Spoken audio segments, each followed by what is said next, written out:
Hi எல்லாருக்கும் வணக்கம். Welcome to Dhana's Fusion. நாம் இன்றைக்கி பார்க்க போகிறது ஒரு சூப்பரான காளான் குழம்பு எப்படி செய்கிறதுன்னு. இது சாதத்துக்கூட இட்லி, தோசை, எல்லா வகையான டிஃபன் வகைகளும் இது சாப்பிடலாம். இப்போ தான் நம்ம சேனலுக்கு வரீங்கன்னா சப்ஸ்கிரைப் பண்ணிட்டு பாருங்கள். சரி வாங்க இப்போ எப்படி செய்கிறதுன்னு பார்க்கலாம். இப்போது ஃபஸ்ட்டு மசாலா அரைச்சி தான் நம்ம இந்த குழம்பு செய்ய போகிறோம். அதுக்கு ஸ்டவ் ஆன் பண்ணிவிட்டு கடாயை வச்சுட்டு அது சூடானதும் எண்ணெய் கொஞ்சம் ஊற்றிட்டு 10 பல் சின்ன வெங்காயம் போட்டுக்கோங்க. இஞ்சி ஒரு பீஸ் அளவுக்கு, பூண்டு ஒரு 7 பீஸ் போட்டுக்கோங்க. கசகசா ஒரு டீஸ்பூன், சோம்பு ஒரு அரை டீஸ்பூன், முந்திரி பருப்பு ஒரு 10 முழு முந்திரி பருப்பு சேர்த்திக்கோங்க.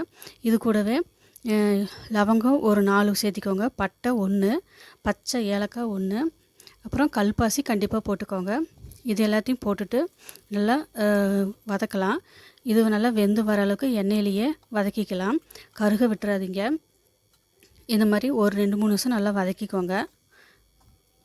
இப்படி நல்லா வதங்கி வர அளவுக்கு வெந்து வர அளவுக்கு எண்ணெயிலே வதக்கிக்கணும். இப்போ இது நல்லா சூடானதும் சூடு ஆறி போனதுக்கப்புறம் மிக்ஸி ஜாரில் போட்டு அரைச்சிக்கலாம். இது கூடவே 3 டேபிள் ஸ்பூன் துருவின தேங்காய் சேர்த்துக்கோங்க. சேர்த்துட்டு நல்லா நைஸாக அரைச்சிக்கிட்டு வாங்க. இது இந்த மாதிரி நல்லா நைஸாக திக்காக அரைச்சிக்கிட்டு வாங்க, ரொம்ப தண்ணி விட்டுறாதீங்க. இப்போது நம்ம குக்கரில் செய்ய போகிறோம். இது குக்கரை வச்சுட்டு அது சூடானது எண்ணெய் 1.5 குழிக்கரண்டி எண்ணெய் ஊற்றிக்கோங்க. எண்ணெய் சூடானதுக்கப்புறம் நறுக்கிய ஒரு பெரிய சைஸ் வெங்காயத்தை இது மாதிரி கட் பண்ணதை சேர்த்திட்டு இதை நல்லா எண்ணெயிலே வதக்கலாம். இந்த வெங்காயம் நல்லா வதங்கி வர அளவுக்கு வதக்கிக்கோங்க.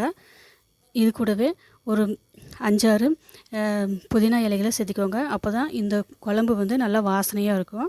அதனால் இதையும் போட்டுட்டு நல்லா வதக்கலாம். இப்போது இந்த அளவுக்கு நல்லா வதங்கி வரணும் பொன்னிறமாக. இது கூடவே ஒரு மீடியம் சைஸ் தக்காளியை சேர்த்திக்கோங்க. அது வதங்கிறதுக்காக ஒரு டேபிள் ஸ்பூன் உப்பு சேர்த்துட்டு அதையும் நல்லா வதக்குங்க. இந்த தக்காளி நல்லா மசிஞ்சு வர அளவுக்கு வதக்கிக்கோங்க. இந்த அளவுக்கு நல்லா மசிஞ்சு வந்தால் போதும். இப்போது நம்ம இது கூட மசாலாலாம் சேர்த்துக்கலாம்.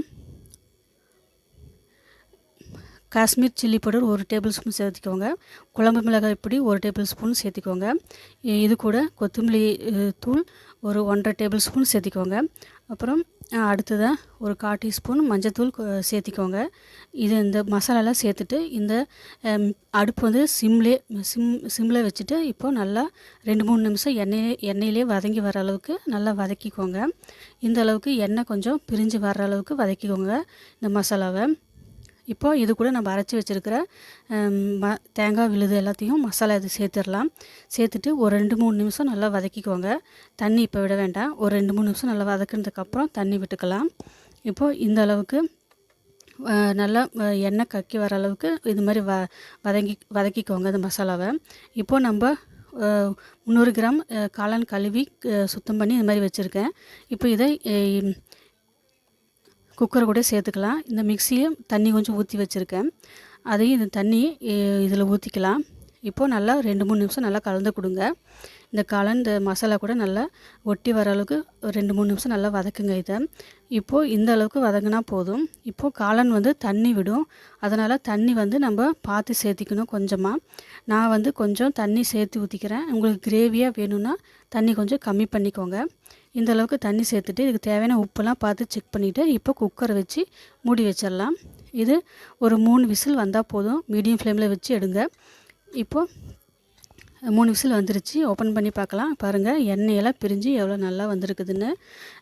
ஒரு சூப்பரான காளான் குழம்பு ரெடி ஆயிடுச்சு. இதே மாதிரி நீங்களும் செஞ்சு பாருங்கள்.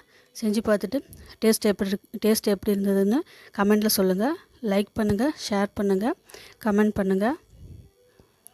Thank you for watching.